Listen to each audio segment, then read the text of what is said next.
Good afternoon, folks. Thank you so much for joining us today for Intro to Strategic Planning, Crafting the Future of Your Nonprofit. This session is a part of our Integral Intro series where we provide an overview of foundational areas in nonprofit management. My name is Sandeep, and I am the Manager of Education here at Integral.org. My role is to support your participation today, so please reach me in the chat at any time throughout our time today. To support your accessibility needs, you can turn on the closed caption feature on the bottom of the Zoom window. The live transcription option will help you follow along today's session. Closed captioning will also be available on the video link that you will receive of today's session. Just going to drop more information about that for you here in the chat. We will have a Q&A period at the end of today's time, so please submit your questions along the way, and we will be sure to circle back to them. We don't always get to every question within the hour, so we will be sticking around for 15 minutes after we wrap up today's session to continue chatting with you folks. If you have the time, we would love for you to join us, and so we can keep talking. We'll begin today's session with a land acknowledgement. We would like to acknowledge that Integral.org is based out of Mohkinstsis, which is the Blackfoot name for elbow. This refers to the confluence of Elbow and Bow rivers that run through Treaty 7 territory.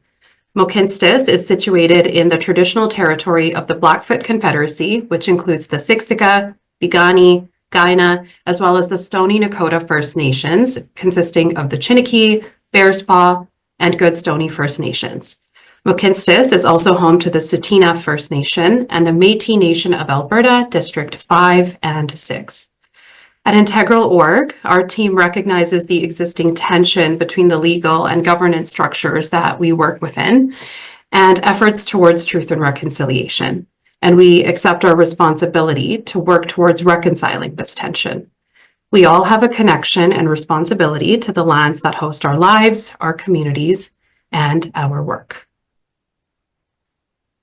With that, I would like to introduce today's facilitator, Mike Grogan.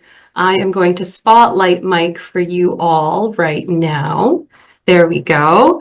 Mike is the president and CEO of Integral.org and has worked in the nonprofit sector for over 30 years. He is recognized for his ability to inspire nonprofit organizations to tackle complex issues and create sustainable solutions to organizational and community issues. Mike is passionate about helping organizations understand the ever-evolving nonprofit landscape and working with teams to build their capacity so that they can strategically respond and adapt. Mike, thank you for being here and for all of the golden nuggets we are about to walk away with. I will pass it over to you. Well, thank you as well. Thanks for getting us started. I'll start crafting some golden nuggets, apparently. We'll see if we can mine some of it. You never know. Could be a lot of that excess stuff when you mine, whatever that's called. Tailings. There we go. So thanks, folks, for joining us.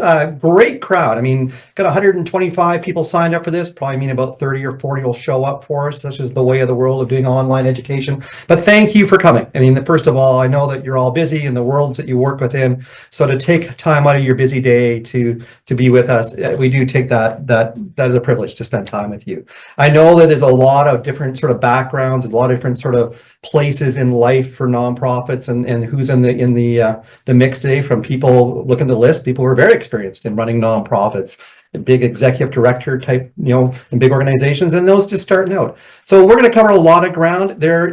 This is something that no matter who you are, big or small, the idea of strategy and what that is and what that isn't, perhaps, and what we call it, there's a lot of things that kind of get thrown in that bucket. But this is hopefully a time when there'll be something for you. And if it's not, if we don't answer your questions, or you have something that sort of sparks your imagination, by all means stick around afterwards and we'll just chat, whoever's around. If not, do reach out. We're always up for a conversation one-on-one. So Integral.org is what we do. We do education. Our job, we're a charity and nonprofit, much like many of you. Our job is to walk alongside you, to say, it's tough running charities and nonprofits, and I think this year ahead's not going to be necessarily an easy one. So how do you sort of craft some routes forward together? Our job is to walk with you. So today it's about strategy, but we do lots of stuff in governance too, and legal work and all that kind of great stuff. Today, we're going to talk about strategic planning, some components to it, some of the stuff that we do, some other people do, just what's in this whole mix of what we call strategic planning, and some things for how you sort of work with your organization to maybe craft your future or adapt to a changing environment. We want to talk a bit about, organizations, who you are and your strengths and your weaknesses, perhaps your capacities, we may call them. The external environment, we'll throw some of those thoughts in there. We do quite a bit of work on environmental scanning, so just some nuggets from us on what we see is sort of happening out there in the sector, because we don't work alone, even though there's gazillions of nonprofits out there. We all sort of work within an environment. So what's going to happen that way, because that affects what we're going to plan and how we're going to move forward. And then how we actually do this stuff. What are the components of it? What are the pieces? And how do you keep strategy something that drives you? I mean, it is time after time you hear we've got a strat plan, but it sits on a shelf or doesn't quite fit us. And that's a fairly common, I think, comment we would hear. So how do you write something and create something in a collective way that is meaningful, but also remains alive beyond that process? And the strategic planning is not an end of itself. It should be a dynamic and engaging and ongoing piece, and not burdensome. It shouldn't just kill you to do these things. So we'll try and demystify stuff. If along the way you've got a question, throw it in the chat. I know some folks submitted questions before. I'll try and pepper some answers through there. But again, at the end, if we don't have a chance to answer it, do stick around or reach out directly. So that's today. Just a couple opening thoughts here on strategy as I sort of wander way through. The idea of, do you actually need a strategy? Some organizations have been very successful without anything much like a strategy, or a very light strategy. So do you actually need one? And I think that's a valid question. Sometimes I think, especially when you're first starting out, the idea that if you sort of picture yourself, and you'll get pretty quickly that I use a lot of metaphors when I teach or talk or ramble on and on. It is the idea that if you're sailing out there and you're just starting out in your journey, you've got a lot of blue ocean to sail towards. And the idea of picking my route may not be quite as important. But as you start to move forward, and life gets a little more challenging and your organization a little more complex, you kind of got to narrow down those horizons and say, I don't have this big, broad sort of horizon to sail towards. I've got to sail towards a point, or a sort of less than the horizon kind of marker. And that's where you do need something like a strategy. Whether you call it that or not doesn't matter, but something that allows you to say, these are the things I will do. And conversely, things are the things I won't do. And it is one of the things I think we do in nonprofits all the time, is like to keep our options open, to say, well, what if a grant opportunity came up or something happened over here? Well, having a strategy doesn't preclude that, but there is a discipline to saying, I am trying to go towards a certain point. And it doesn't mean you have to be right about it, but just keeping all your options open probably isn't strategy. Now, it might be a good move, but it's not just strategic. So strategy does force some discipline to us. There is an upside to it. It's got to make sure that the ends and means are all aligned here. And then the idea of a strategy itself is not an end, is a means to an end, and that is to do better work or bigger work or more work, whatever it is for your organization that is important. So as we start to wander in this path, just a couple thoughts here. That all organizations, no matter your size, big or small, brand new or been around for 50 or 100 years, you still need something that drives you. Maybe it's a strategy. I think it is, in whatever terminology you want, but something, that roadmap to guide you. And for a number of reasons. One is it's strategy, and any nonprofit, whether you're got a staff or a working board that does all the work, it is a team activity. It is a collective activity. And one thing that strategy does is sort of galvanizes around the things that we're doing.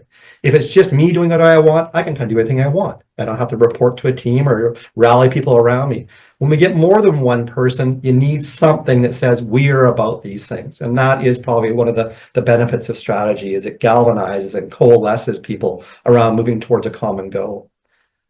As we move forward, I think we're past recovery, probably not the best language anymore. So that COVID and economic downturn of 3 or 4 years ago, but we're still seeing lots of implications. I'll give you some of those thoughts later on. We talk about the environment around us.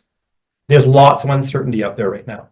And I just came for a couple of meetings with funders this morning, and you think there's some hesitation out there locally, provincially, nationally, internationally now. And so we get into this idea of uncertainty, and uncertainty is a tough one. It is really hard to plan an uncertainty. When we don't really know what's going to happen beyond the walls of organization, how do we plan our own work? And so it's not something that should paralyze us, though. There are ways to not necessarily embrace uncertainty, but we need to sort of recognize the things that we can sort of pull out of that and how to make our plans as nimble as they may be to work within uncertainty. So we're in a dynamic where there's a need for strategy, there's some uncertainty out there, and we've got a lot of resilience as both as organizations, as a sector, that give us some sort of grounding to work forward in this environment. Just I want to think too. This is one that we do a lot when we do planning work, is to get people to step back from problem solving. The idea that thinking strategically is quite a bit different than strategy development, and they're interdependent. You need to sort of think, obviously, to do these kind of things. But the idea that we often go to solving problems. If there's one characteristic that I think I see time over and over again of almost everybody who works in the nonprofit sector, we're really good at solving problems because we got so many to solve.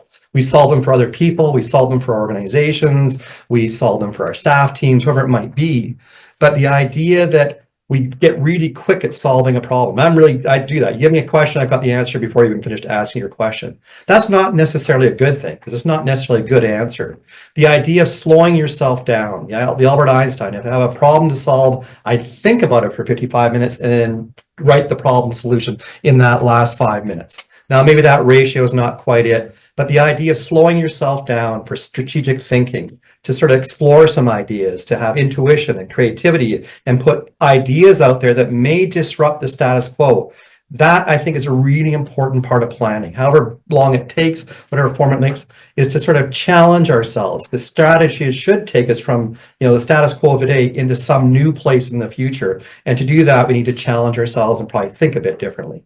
And then we get into that planning process, which means a little more disciplined, a little more concrete, a little more nuts and bolts kind of stuff. So there's two aspects there. And part of the things that we put into planning processes, and you'll see that today in some of our stuff, is kind of thinking about the world around us, thinking about our organization, thinking about options. And that's an important part to put into the mix too. So those two pieces, think first and then plan before we start heading on that path of creating this document together that is something like a strategic plan. So we have this is a funnel we use in a lot of our workshops we'll use when we're planning with organizations, is a strategy funnel that, on the very wide side of the funnel, very thick end, I believe it's on the left side, it is, where you have lots of ideas and lots of thoughts, and they don't have to connect. And sometimes these are kind of heretical. These are doing things that are different, things that are probably not in our normal mix. That's a really important part of the planning process, which speaks to getting different voices into the room. So having the board and staff or volunteers, maybe some client voices, community voices, funder voices, perhaps, if they're willing to play. The idea of what might we consider. So that's a bit more that's a little more, not vague necessarily, but it can be, that's the stuff that's not as concrete or not as clear, and sometimes challenges people, especially if you've been doing things the same way for a lot of years. You think, well, why do I need new ideas? I think it's really important because who knows where things change. New ideas come from, people put them on the table. It also allows people to have a voice saying, what if we did this kind of stuff? Those are important dynamics to put into the mix because it doesn't just lock us into that one pattern. As you move forward, to get down to sort of narrowing things down and sort of synthesizing ideas, combining some dots to say, what if we took this one and maxed this idea with this idea? And say, okay, now we've got something that we might want to throw in the mix, and this ends up being down to the very far right end. Those are things that are strategies, things that the things we tend to do. So what we call strategies tend to be kind of statements or bodies of work, largely for nonprofits in 4 or 5 areas: people, money, programs, profile, maybe some things on internal infrastructure, that kind of thing. Those tend to be where we need to build around, but it could go a lot of different ways. So you start broad, you narrow it down, and you work through this as a process. And we'll talk about how long that takes, how you do it. Well, a zillion ways to do that kind of stuff. So what planning is, strategic planning is, lots of definitions. If you're to go out there and Google strategic planning, you're going to get a million different books out there and different ideas. This is a nice one from Balanced Scorecard, which is a nice little tool to use in sort of quantifying some of these things. Strategic planning is an organizational management process used to determine where an organization is going. Right? That's where we're heading. The actions we need to make progress, what we're going to do, and to measure our success. So pretty standard, where we're going, how we're going to get there, how to know if we're successful. That is a nice planning approach. At the end of the day, we end up with something like this. And this is a bit of a different definition. This is from David LaPiana. They're a nonprofit consultancy out of California. A strategic plan is a coordinated set of actions designed to create and sustain a competitive advantage in achieving our mission. I like this in a few ways. It is the idea that is coordinated. You don't just have one strategy about money and one about people, one about programs. Those do need to integrate. There's no way to pull those apart. So it's nothing to say we're going to raise $10 billion to do it if you don't have the people to do that kind of stuff. What it does is it moves, I'm going to go back to that in a second, the idea of creating and sustaining a competitive advantage. We don't talk about competitive advantage a lot in nonprofits, yet it is a crowded space. We'll talk about how crowded this space is. And that doesn't mean that you need to be competitive, that you need to sort of stomp on people and claim your turf. There's certainly nonprofits that do that. Fair enough. It's your choice how to act. The idea, though, that how do we say that funders or clients or staff increasingly are going to prefer our organization over other organizations? We'll have a little quiz here in a minute to talk about how many nonprofits are active in Alberta. Hint, there's a lot. So, and the idea of how do we sustain all those organizations? How do we raise our work? Because we're all proud of our work. How do we ensure that our work stands above without tromping other people? So I do like this definition because it has a number of pieces about coordinating, sustaining, and raising our organization, which we're all here to do. All right, there we go. Just a quick poll. Somebody's going to pop. There it is right now. Does your organization currently have a strategic plan that meaningfully guides your work? Sort of bit of a nuance there. So a little poll. You know how to use polls. Click a number. There it comes up. I can see the answer. I don't know if you can see the answers or not. It's shooting up. It's all kinds of. Oh yeah. Ooh, okay. There we go. No right or wrong answer here or not. There's lots of pieces in this whole world that might. Oh, here we go. There we go. So I think you're sharing that. I hope you're sharing it. I can see it. There you go. So yes, a lot of you do. About 50% use it sometimes. About 22% we use it often. Okay, that tells us something right there. And I don't know, 0, great. Or we don't have one. Fantastic. I mean, some people where you're at as an organization, some are brand new. Some of you just got lots of things you're dealing with. Oh, I got to share that. Maybe. The idea that it is, there's no right or wrong answer. But the idea that we use it sometimes, I think that's a pretty honest answer and a pretty common answer. Yeah, it's there. Some stuff fits into it. Sometimes we sort of reverse engineer and say, yeah, that kind of fits our strategy. So we're kind of using it. So, it does have some nuance that way, perhaps. All right, let's talk about what this whole thing looks like. What does it mean to develop strategy? And in the most simplest way of explaining strategy is about getting from A to B. It's getting from here to there. So if A is where we're at today and all the things that go into that, our history, our current capacities, the world we work within, and the work, our charitable purposes, perhaps, our objects as a nonprofit, and B is some point in the future, some place we want to be, and maybe that's growing or changing or different. That's what strategy is. It's closing that gap from A to B. The challenge is when we sort of define what B looks like, this place in the future, there's not one route to get there. There's probably dozens of routes to get there. And that's where we need to make some informed and collective choices about what are the pathways we will take to get to this magical place called B. That's all strategy is. Getting from A to B, doing the best you can, learning as much about the world you work within, and being as clear as you can to an informed way, saying we're going to this place in the future. So that's what we'll break down into some pieces here. A couple just rules of thumb. One of the things that we sort of think about a lot in strategy is uncertainty increases, the length of your planning time frames should decrease. So we saw that a lot during COVID, that we were sort of working on 6-month plans for organizations. No one knew what the world was going to look like even 6 months out. As we sort of come back to normal, whatever that may look like here, we're back to kind of 3-year plans. Probably a few years ago, you're getting folks who were saying 5-year plans, sometimes 10-year plans.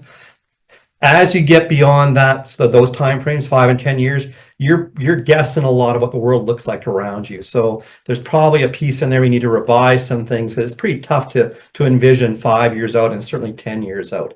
3 years isn't bad right now. I think uncertainty is increasing a little, so maybe some mechanisms in a plan that can adjust it along the way, which is important no matter what. But as uncertainty increases, your timing frame decreases.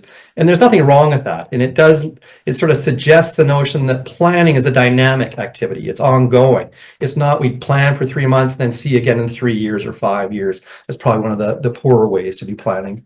To really make good planning, good plans and crafting strategy, you need to formulate, you need to be inclusive. You need to involve those who matter, board members, staff members, frontline workers, people actually do the work.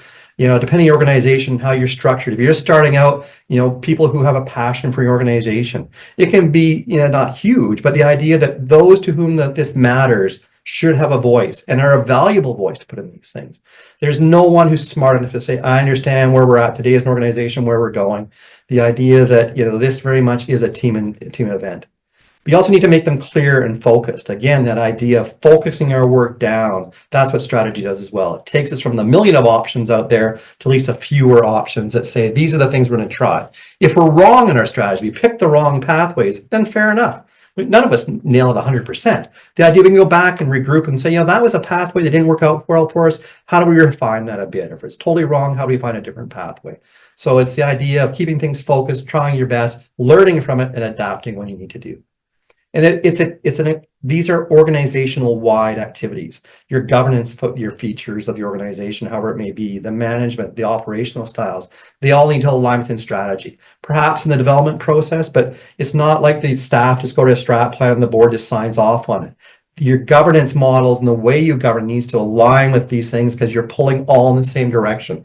Strategy is probably one of the few things that I've seen in nonprofit work that allows us to do that. Sometimes we can separate out the governance function from the day-to-day operations, and there's a valid reasons for that. Strategically, though, we need to be pulling all in the same direction, even though we have very different roles in the organizations. So there's a lot of ways to do this. There is not one way. Again, go back to the Google search, go to any bookstore, a million strategy processes out there. Do not feel you're obliged to any one. I'll give you some thoughts that kind of fit with what we do, but there's lots of ways to do this stuff. I think using a disciplined process, though, is really important. To say, I'm just going to make things up and go from meeting to meeting, that may work for you, maybe not. But it's using something that provides some objectivity or a structure to work within, whether that's a document you find online or a book you read or retaining a consultant or working with other people who've done it before or volunteers. Giving some structure, some discipline, some intentionality is really important because there's a part of strategy where we've got to let go of our own preconceptions, our own things that we hold dearly to, and to say, I need to open myself up to other voices and other ways of doing things. That's pretty hard to do when we're doing strategy. We do a lot of strat plans at Integral Org. I do stuff on the boards that I sit on. It's really different for me to be involved as facilitator or the staff here to do that than it is when we're doing it for our own work. So that idea of bringing in a voice just allows us to play a bit differently that way. But again, to remember that strat planning and the strategic plans, they are means to an end. They're not ends in of themselves. And we can put so much effort into this beautiful document that sounds really nice and is beautifully worded and looks good and doesn't really do anything. So they're a means to help you do whatever it is you need to do better. Sometimes that's finances, sometimes that's programs, sometimes it's people. It's likely all those things in many cases, in most cases, I think. So to say this is going to help us in some way, not just something that's sort of wrote for us, that it's 3 years up, you need a new strat plan, you need to go through that motion again. It's something that should drive some real change in your organization. So lots of approaches. I mean, it depends on where you sit. I know from the list today, there's really brand new small organizations to really big complex organizations. Fantastic. I think the basic structure is kind of the same. The way you do these things, the level of the work you do in some things, the complexity is going to change. So it's going to change depending on the size of your organization, the structure of organizations, the number and types of programs. If you got one program you're really good at, it's going to be a different strategy if you got 50 programs. Funding structures and funding levels. I think this is probably one of the big things. If I were to say what drives a lot of what we call strategy in nonprofits, it's kind of how much money you have or expect to have, and what are the things you're really good at already. And those are fine. There's nothing wrong with those two things. But I think sometimes we want to bring some different ideas. But funding determines a lot of what our strategies can do. It does no good for us to say, listen, my strategy says I'm going to triple in size if we don't have an honest understanding of the funding environment around us, or that realistic understanding of the funding environment around us. The types of stakeholders you have, for some organizations, they really need a stakeholder voice in their planning process. Some don't care about that as much. The external operating environment, we'll talk about that today, is say, as you move into sort of perhaps more economically uncertain terms, then you think, okay, maybe it's not the time to really sort for the moonshot and say we're going to quadruple or double in size. So those are the things you put in the mix. Who you are, the way you're structured, how big you are, where you're at in your organizational life cycle are two things, are a number of things you need to think about. So the reason we do this kind of stuff, though, is it does focus your priorities. It does say we know we want to go from A to B. It does give me some focus that way. It allows us then to sort of say, well, how do we allocate resources and energy and focus our work to say, okay, if I'm going to hire staff to get me from A to B, who are those staff? How am I going to spend those things? What kind of programs we'll do? I like that. I think there's a question on the list saying, we need a way to sort of rally volunteers. I think the strategy process, if done well, is one of the few times you get to gather all your folks in one room or one place to say, let's think about where we're going in the future. Maybe not involved in all aspects of the strategy process, but it does all that commonality, not just in terms of what you end up with, but how you get there. That's saying that we're going to craft this together, which I think over and over again, that is an important part of this process. And the agree about where we're going to be, that agreement about where we're heading, the idea that we've got this point in the future sometimes we're heading towards. If we're not commonly aligned around that, then bit by bit you start to get people pulling in different directions. If the board thinks you're going a different direction and staff think you're going, that is not a good move. So strategy doesn't solve that, but gives you a way of saying, this is what we think we're doing. This gives you a place of common agreement. And again, allow that frame to assess our progress and adjust the future, adjust our actions in the future. When we think of running a strat plan, we will sort of write an overall strategy. I'll give you an example here in a second. And then, just some initial activities, we'll call them. Because none of us can sort of think, okay, in 2 or 3 years, I'm not quite sure what I'm doing. I know this is a lane I want to build out, but some of the things, the actions, the activities are going to adjust over time. So you need something that sort of lets you evaluate where you're at. What do I need to do more of, less of? What I need to add to the mix as I enact these strategies. Again, the idea that strategy is a dynamic process, not a static one that just get it through, get it written out, and off it goes. No matter who you are, it kind of boils down to these in some ways. That the most processes from any book you read or you're going to hire somebody, there is the idea you got to prepare for this stuff. There's a cycle of preparation, visioning, planning, and then evaluation. So we go through those things. You do have some basic pieces. You might call them a whole different pieces, bunch of different names that way, but there's some common elements to almost any planning process. I think understanding your organization is a really important thing. Understanding the current state of organization is really something that I think you start with a lot of times. Understanding the industry, and we'll talk about all these pieces here in a minute. The external environment and your desired future. Those are our big four. Those ones, we spend a lot of time with each of those pieces and make sure that they're well understood and commonly understood again as you move forward. And then establishing priorities, goals, and actions kind of after all that kind of stuff. You don't start with solving problems. You understand you and your world around you, where you want to go, and then how you revise this stuff moving forward. So lots of ways to do it. Depends on size. Don't make it overly complex, but don't make it too light either. And so that's the art of this whole thing. Yeah. And one of the the future doesn't happen is shaped by your decisions. I think sometimes we feel in nonprofits we're kind of just subject to the winds of change out there, and there is certainly the reality of that. We don't have full control of our destinies, but we can make decisions, even when they're hard. We can make some, and sometimes it's better to make a decision than not to. The idea of being paralyzed and saying, well, I'm not really sure if we go left or right on this one. Sometimes that's keeping our options open, and maybe that works out well for us. Sometimes, there's a bus coming, go left or right, get out of the way. So things like that, sometimes it's better to move, even if you're not entirely sure where to go. So looking closer to your capacity, this is number one. This is the first one for us. We'll get into the components here. Probably spend about 5 minutes on each one of these things. The idea of looking at capacity, to start with who you are, to take that look at yourself, to know where you're strong, where you're weak. That common understanding of operational, governance, strategic capacities. And the word common again is really important. So I'll show you a picture one in a second. It's an organizational assessment we do. There's lots of ways to do this. I'll give you another tool that's pretty common. The idea that that you need to sort of say, where do I have areas of strength I can build upon? Where are there areas I need to sort of tune up a bit here? And where are we aligned? We'll do an organizational assessment, which is using an anonymous sort of online survey between staff and board and volunteers sometimes. And sometimes you'll think, the board thinks we're really, we're fine financially, and the staff think you're going broke. Well, we should probably get that aligned first before we start planning. Because if the board's right, great, you've got more room to work. If the staff's right and you're going broke, I need to fix that before we sort of do some more work. So that common understanding of where we're going and where we're strong and where we're weak is a really important first step. There really is that can change pretty quickly. So if you're saying, oh, I did an organizational settlement in 3 years, I think we're in good shape. 3 years is a lifetime in terms of nonprofits. 6 months, things can change. So that constant awareness of where we're at and that commonly held awareness of where we're at. You want to spend all your time assessing capacity, but you don't want to get too far away from it and saying, yeah, I think we're okay. Probably something a little more concrete to do that. So there's lots of ways to do this. Here are 2 things that we do. One, this is just a common one. So just doing a SWOT analysis. This is probably standard. We don't do a ton of these, but sometimes they still have value. I mean, they are just that idea of where we're strong, where we're weak, where's the opportunities, where we're threats. So strengths and weaknesses are kind of internal constructs. Opportunity and threats are external to the organization by and large.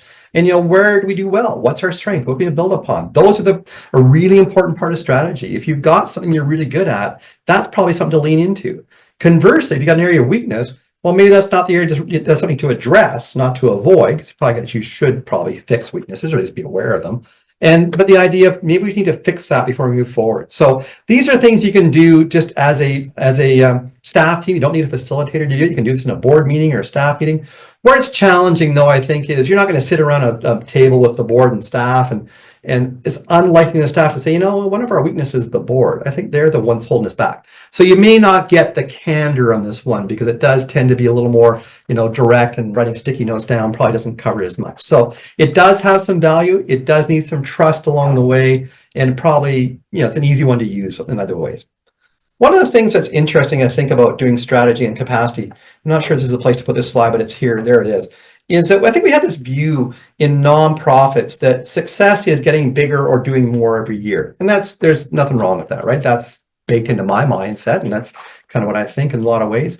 But that's not really the way nonprofits work. We have this idea that if I'm, $100,000 this year, and success is next year 200,000, or $1 million this year, and we kind of have this sort of ups and downs. We're generally growing.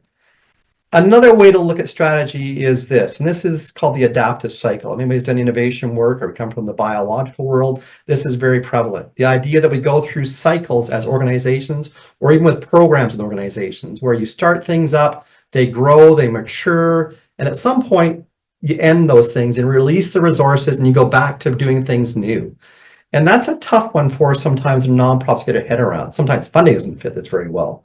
But sometimes it's the idea that we have a program that sort of carries us a long way, but how do we know if it's still really the thing we should be doing? Is it the best use of our resources?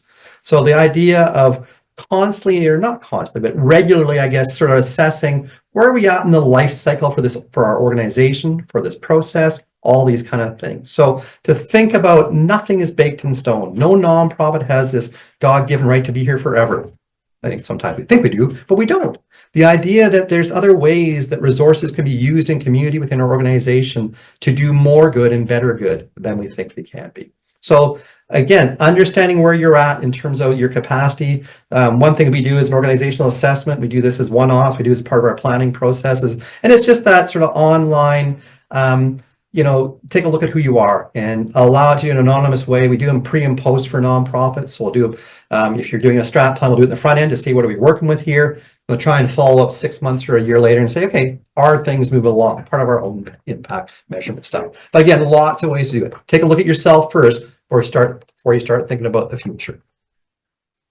The second is to know your industry. We talk about industries a lot in nonprofit, but we work within an industry. We don't call it that. There isn't really anything called the sector. We call ourselves a nonprofit sector. We tend to be an incorporation status, what gives us that sector idea, that we do things for other people. There's no profit. Sometimes we're charitable, but it's a big, busy sector. But you need to break it down a little further than that to say there's lots of nonprofits. Well, how many nonprofits are there? We have to do a poll for this one. No, I have a question for this. In the chat, indulge me if you can. How many nonprofits do you think are currently active within the province of Alberta?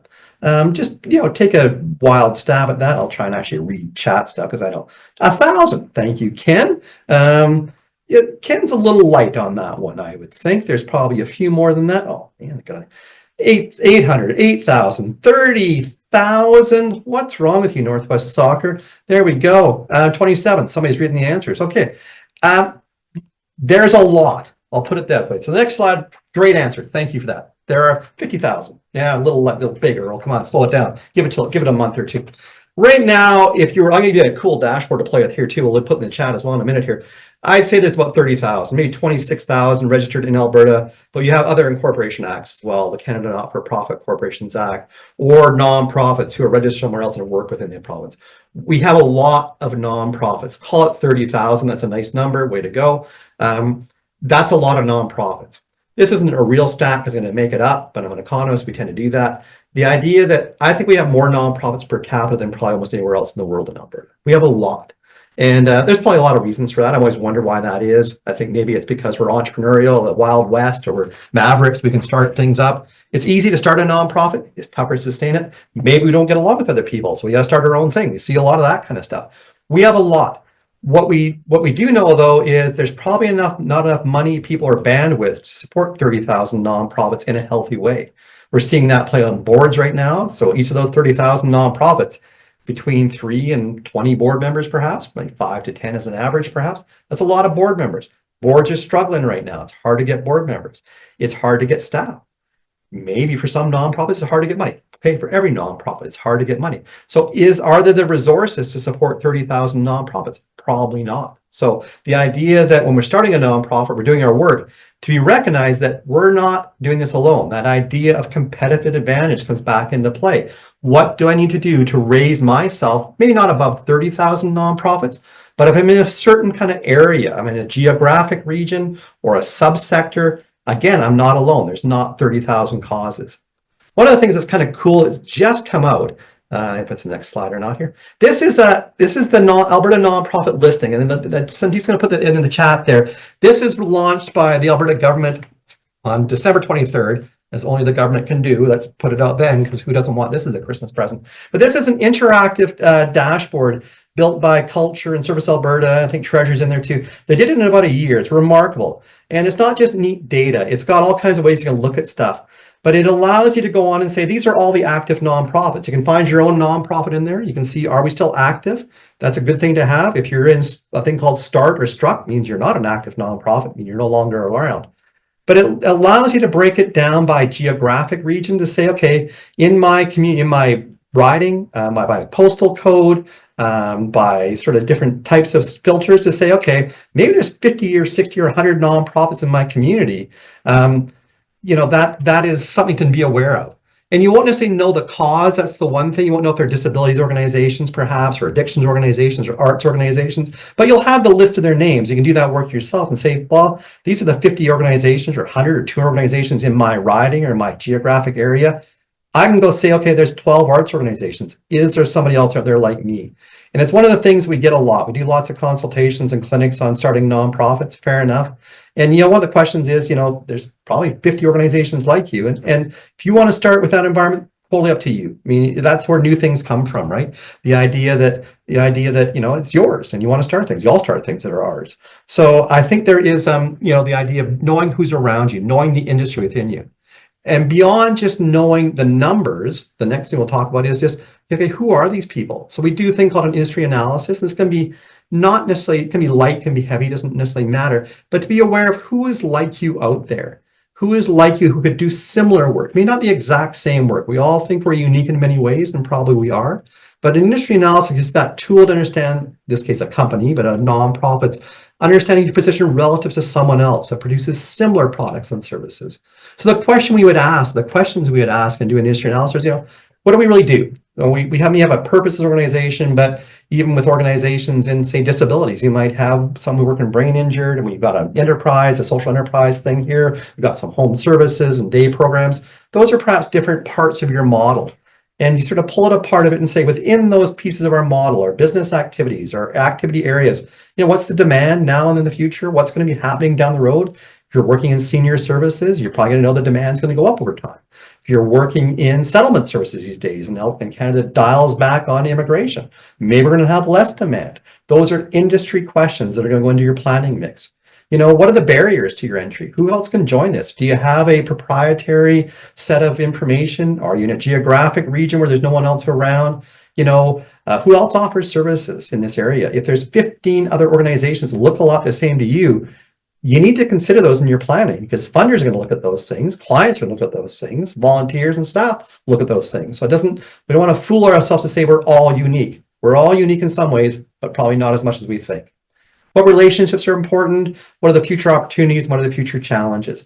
Those are components of the industry analysis. So taking that really hard look, that honest look at saying, where is this industry we're going in the future going to be? Because it's probably not alike today in some ways. So that's the second component. Look at ourselves, look at the industry, and know the external environment. So this is the third piece. Beyond our walls, we've sort of looked at ourselves, look at the work we want to do, what's happening in the big, broad world around us. Lots of ways to do this. Some people just do this because you read the news every day. A pest is another sort of standard tool. This is one we combine with a few other tools in our mix sometimes, but it's a good one to have conversations around. What are the political, economic, and social factors out there, technology factors? You can put it at environmental. What's going down the road? And trying to look at things that aren't just directly related to your organization. Well, there are no technology factors. Well, everybody has technology factors or environmental factors. There's not a nonprofit out there that doesn't have an environmental indirect piece to its work probably the next few years. So to be saying, okay, this is the external environment, how is that going to affect us? And it's going to affect us in different ways. We need to monitor those things sometimes. We need to think of how impactful those things are. We did a piece in the future with folks who sell natural gas. And one of their questions is, well, in 10 years out, is anybody going to buy our product? That's a planning question to say, okay, environmentally or socially or politically, is that a dynamic to say, are we still around in these kind of worlds? Maybe not quite as sort of dramatic for you, but everybody's got to sort of think about those things. Social changes in terms of the perceptions we have about how people should be with each other. We've seen a move towards more inclusive economy, more inclusive societies. Probably some pushback against that in the next few years, I think, and moving back to a bit more conservative stuff. Well, that's going to affect our planning world. So where are nonprofits at these days? This is one of my favorite, again, another metaphor, because I like these kind of things. This is the Blue Man Group, handsome, bald men. How do you not like those guys? The idea that, they're a performance group, they do weird stuff. So this is one where if you ever see them, they sometimes drum and there's paint flying everywhere. So if you're in the audience, in the first 3 or 4 rows, you get a poncho to wear because it's kind of messy. If you're in the middle, you get to see stuff. In the back, you don't have a clue what's going on because you're so far away and it's so weird. I think that's a good metaphor for nonprofits. For some, it's really unclear. I'm not quite sure where we're going. We're the folks in the back. For most people in the middle, you're probably okay. We can sort of craft a way through this. And for some, it's going to get kind of messy in the next little bit. So some of the things we're seeing right now when we do our environmental scanning for nonprofits, certainly inflation has been one of the big stories for the last few years. It's moderated now. We're back to normal levels, perhaps, that 2 to 3% range. But you got a lot of baked in increases. All those increases the last few years, that 5 to 7% increase, those are there. So the things that we paid for in terms of services or staffing, and a lot of times we wrote out, I think in the nonprofit sector, the inflationary trends in the backs of staff. Unlikely that nonprofits are doing 5 to 7% raises. If you're doing 2 to 3%, you're probably about average. But that means your staff are making 2 to 3% less per year. Over time, that erodes things down. So those impacts of inflation, when they're not as front and center today, those implications are still going to last.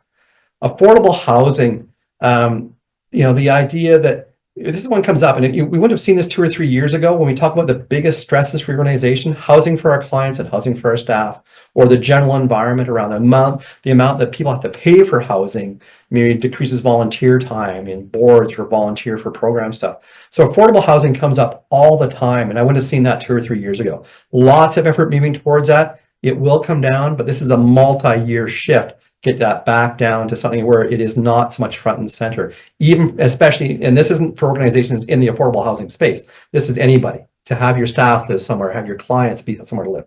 That is a big issue still for nonprofit stuff. The high levels of uncertainty, and I just come out of conversation after conversation and then read too much these days. Certainly politically, it's sort of local, provincial, federal, and international now. The idea of tariffs, the idea of different relationships about Canada as a whole, the sort of lack of provincial or federal leadership in the next few months, perhaps in some senses. There's a lot of instability there, and so a lot of uncertainty, and it's tough to work with that environment. So things like a tariff. If tariff hits products from Canada, especially products from Alberta, that's going to cause some pain here. And that may lead us into not a recession, but a lower GDP growth. And that doesn't seem to affect us directly, but it does. That means there's less donation money, there's less government money out there. There's less time, perhaps. People spend more time taking care of their own families. So where that goes for the next few years or next few months probably is really important for us to watch. You don't make big plans around that because it's still a high level of uncertainty. We got to be aware of these things. And again, workforce, which is one that's always been, I think, an issue for nonprofits. I think it elevated through COVID in terms of, the ability to find and train workers. I think for decades in Canada, we thought, well, if we need people, let's go to the market and get them. I do not think that's true anymore at any level, from the senior to the frontline level of nonprofits. It's hard to get staff. It's hard to get staff when we're probably underfunded compared to other industries. It's hard to get staff when you're asking a lot more than you might do in other places. So for volunteers and staff, volunteers have taken a huge hit the last few years. I don't think it comes back to where it was before. So those are things to be thinking about too. These are longer term trends that are out there, and lots of data on these things. If you want to chat data, I'll do that all day with you. But the idea, I can't be planning things if I don't be aware of these things. So it's one of the things about the external environment. You can spend a lot of time on this. I like doing this kind of stuff, but it's also a good team one to do because everybody has a voice in this one. You don't need to be a program specialist or knowing your funding models sort of talk about the world around us. We talk about being inclusive. This is a great tool to do that around as well. And the next piece, and this is where I start thinking, okay, we've talked about A and all these things. Here we're at today. We know our industry, we know who we are, kind of got a sense of the world around us. What's the future look like? How do we start to dream into this? Lots of ways to do this. I think this is where it's a bit of art and science. The idea, we want to be realistic. We want to be able to say, okay, the things that we're doing, we really need to do well and make sure they're realistic. There's also some dreaming in this one too, to say where we want to be. And this is the idea that, you do need to put a stake in the ground. You do need to sort of say that place and be, because if you don't know where you're going, it doesn't matter what strategy you go. If you don't set some sort of mark in the ground for this place called B where you're going, it doesn't matter the route you take. You don't need a strategy. But if you say, I want to be here, I want to be a bit bigger, I want to be working in different areas, I want to work in geographically better, I want to build my organization because I'm brand new and I want to have a executive director. Those are stakes in the ground. So how do we find our pathways there? So it's important to have those conversations. It's important to sort of be as clear as you can. You don't have to get 100% right. None of us do. But put that sort of marker in the ground and say, this is what we're shooting for, and these are what strategies look like for us. Again, a number of ways to do this. Your aspirations, your plans, they got to take within like a few things. If you're a nonprofit, which probably most of you are, because that's what we talk about, is you've got objects for your nonprofit. If you're a charity, it is a little more narrowed down. So if you're a charity and you have your charitable purposes, the things you can do can only align with your charitable purposes. All your activities need to align with all your charitable purposes. So when we talk about being aspirational and sort of think about the future, yes, but there's some guardrails along the way. And some of those are kind of a little more set than others. And charitable ones for sure are ones you don't want to mess up. So to say, we're a charity that's here to end, poverty or to sort of work on homelessness issues, to say we're going to start working in the art space, probably not a part of your charitable purposes, doesn't do you a lot of good to sort of say that's some marker we're heading for. So you have some guardrails there. It's good to imagine a number of futures. I think we do this sometimes when we get a little more complex in our planning, but to think, we could go here, here, or here. It's not that there's one future for us. I think sometimes we think there is. And that's okay, but see what might happen if something happens. And that when you're working on uncertainty, we do stuff called scenario planning sometimes. What would happen if you lost all your government funding? Would you still be around? About 25 years ago in Minnesota, I believe, there was a guy named Jesse Ventura. Jesse the Body Ventura was a wrestler who became the governor of Minnesota. And one of the things he did was he cut most of the funding to nonprofits. He said, we don't need to fund nonprofits. They should be funded by community. Well, okay, and you think, okay, what would happen if that happened in our community?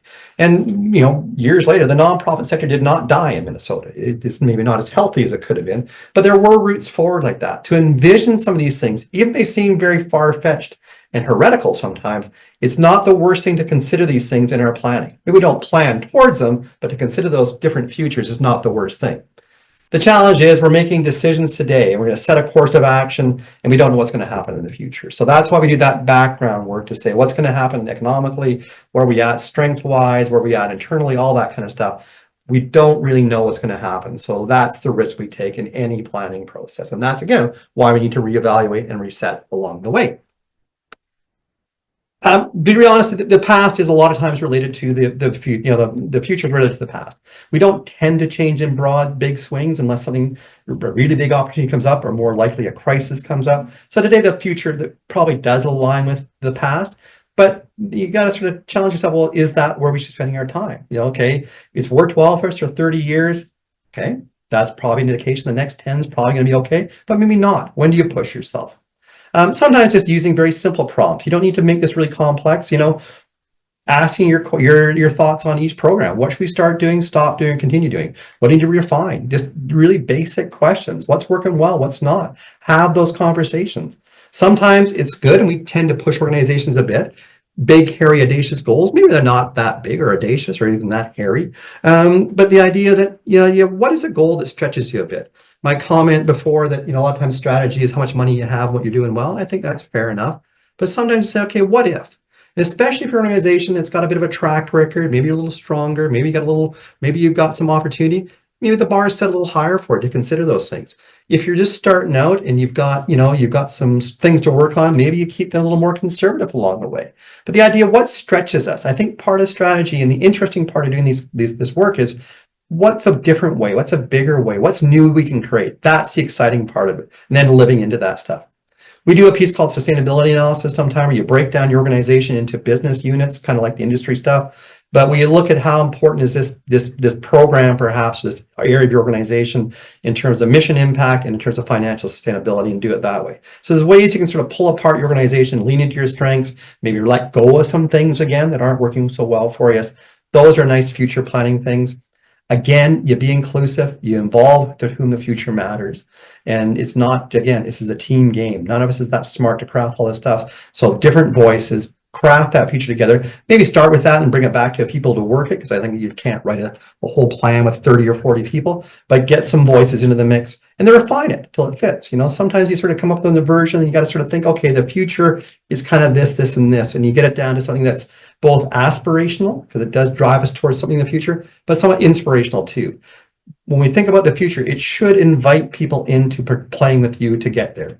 And if it's just the status quo, but juice it up a bit, put some extra language around it, make it, put some colorful fonts on it at least, something that makes it a little more, interesting and colorful to engage. So then we create a plan. So you've done all that work. And so this is when I say it takes a while, and you do a lot of the background work before you start writing this thing. That's why you do those other things. The plan itself isn't necessarily easy, but I think what we call, when we work with organizations, you see the threads starting to appear. We'll see them starting to appear, probably, the first third of the way through this process, saying, okay, this is a thread. We're going to go down the social enterprise route, or this is a thread. We're going to move into a new geographic area, whatever it might be. They all differ every organization. But you start to get the sense of, okay, they start to rise up, the threads we want to pull, and those are the roots of strategy for us. So you do that background work, you do it well, you have conversations, you involve people, and then some of the threads start to emerge. And then you're crafting this thing together. And there's a lot of ways to do this. There's lots of ways to format it, lots of things that way. That's a road that's not a fire in California, bad imagery for today. But I like to think about strategy as you kind of think you're climbing a mountain, and that top of the peak there is that big, that's where we want to be. That's our B in this case. But we don't kind of just go from A to B. You sort of stage it and you go kind of the mountaineering kind of route. And you go from the idea that strategy is the general route. We're going to go from here to here to here. The longer term one, we're going to camp 1 to camp 2 to camp 3. And then this sort of day to day, what are my sort of handholds along the way? So you take these really big sort of overall things and you break it down into bite-sized pieces of 1, 2, 3, 5 years, whatever it might be, and make it much more manageable. So when we write a strategy, you are writing a strategy for 3 or 4 years, perhaps. A lot of the temptation is I got to start doing it all day. Well, that's not really the way it should work. The idea, we need to break it down into manageable, bite-sized, and fragmented pieces so different people can work on different aspects of it. So there's different ways to do that. This is an example of one. This is an example of a process we did for a human service organization, wanted to diversify their funding. I believe they had a commercial kitchen they had put in. So this is a pretty common, the strategy would be they want to diversify funding streams to improve sustainability and increase discretionary funds. So a bit of more direction in that. There's lots of ways forward. But for them, they broke it down into, they're going to explore social enterprise opportunities with a feasibility study for the commercial kitchen. They want to do a fund development plan. They hadn't done any of that before. And then the culture of philanthropy within their board and staff. So they took that bigger overall goal with discretionary funding, diversifying funding, and found to start with 3 different ways of doing it. And within those, they had operational plans to do it. So an idea of a big plan into sort of bite-sized pieces. The day-to-day stuff's not quite included in this one. One of the things that's tough is how to work with these things. And I think going back to the original poll, we have a plan we use sometimes. That's pretty common. I think that's pretty clear for us too. The idea of how you live into us. This is a piece from Bridgespan. Most of the materials we'll give you are Canadian, but Bridgespan is an American group. So on regulatory stuff, grain of salt on that one. This is nice. It's an open access toolkit on tool templates and toolkits, and it's living into your strategic plan. How do we take this thing we created, spent a lot of time working on, and how do we make this thing actually real? So what I like about this is you don't have to recreate the wheel on this one. So they take the process and they break it down into bite-sized pieces for you. Click. There we go. Oh yeah, that's a good quote. Yeah, we've often heard a collective sigh of relief when the planning process is over. Thank goodness that's over. It took forever to do, and the last part is a grind. So there's a lot. We try to make these exciting and engaging. We think we're good at that, but that last few weeks when you're writing this thing, it is a grind. You're wordsmithing. You're arguing over little nitpicky things. And that's fine. That's important. But at the end, you kind of go, "I'm glad I'm done. See you in 3 years." Probably shouldn't do that. I think it should be dynamic. So the idea of how do we keep it in front and center? How do we sort of get to the next place where we actually use this thing as it should be to give us some direction to commonly work together? And the nice thing about the Bridgespan stuff is they break it down into a lot of different steps for you along the way. I'll give you a couple of templates here to sort of look through. He said expectantly. They break it into little steps. You translate the goals into actions, you create the change places, you mobilize some teams, you align your finances. So they do it all for you. You don't have to sort of say, I've got this grand vision, this big plan. What do I need to do? They give you all the steps. And the really nice thing about it is they give you templates to do it. So there's different sort of ones on how to sort of break it down into sort of RASCI charts, or who's going to do stuff, who's going to lead it. There's a board level dashboard in this one. So I think there's probably a dozen or so templates in this to say, I've written this thing called a plan, however I wanted to produce it. They give you the tools to sort of take this and to use them to operationalize it in many ways. And that's a big piece, because that can take a lot of time when you're sort of spending a lot of time with formatting or how to keep it front and center. That's kind of good stuff to have. So a nice little guide with links in there too, and you'll get this PowerPoint and stuff at the end when we wrap this thing up shortly. Just to maintain that focus is how to bring this in. We don't talk strategy every time I have a staff meeting. I don't talk about the strategic plan, but we do think about these things. We think about, there's some stuff on sort of inclusion or diversity. That is part of our strategy work here, and that does manifest itself in our day-to-day. Maybe we're not quite as overt in saying that, but you do have to be aware, and that's part of leadership, whether you're in the board level or an executive director, leadership team, doesn't matter, is how do you say, we've got a strategic focus, I've got to translate this. My job is sense maker from strategy to operations. That really is most of our job as executive. And to say, how do we keep that inspiring and relevant to staff, even if we're not quite using that language? Because we get busy. The thing is, we just kind of go day to day to day and think, maybe we kind of drifted a bit from here. And it's how to get back to that. To embed this again is a team event. It's not just the board does one thing, the management does another team, and the operations another thing. We got to be pulling the same way. So how to make sure that if we're talking strategy, that the board's talking strategy. When I'm doing CO reports, it's probably aligned with my strat plan. When they're doing a planning, hopefully it's aligned with these things. Harder to do that time some ways, but the idea that we got to be pulling the same direction, and then be disciplined about revisiting this. The idea that when we finish the strat plan, the first thing is to say, when are you going to go back and kind of look at this? And if it's like 3 years from now, or once a year, we'll do a check-in and an evaluation, probably not quite enough. I think there's probably ways to do it more frequently, maybe less in depth, but to say along the way, we're checking in with these things, we're structuring our work along these things. The more you use it, the more of a tool better tool it'll be. It doesn't have to get 100% right, because you revise it along the way, but it's like a muscle. You exercise the muscle, it works for you. If you haven't used that muscle in a while and you go to use it, kind of hanging a little limp there perhaps. So there we go. Closing thoughts. I got lots of time. I got 2 minutes. Jeez, questions. I never get time for questions. Saying no is really important. The idea of saying no is just as important part of saying yes. We like to keep your options open.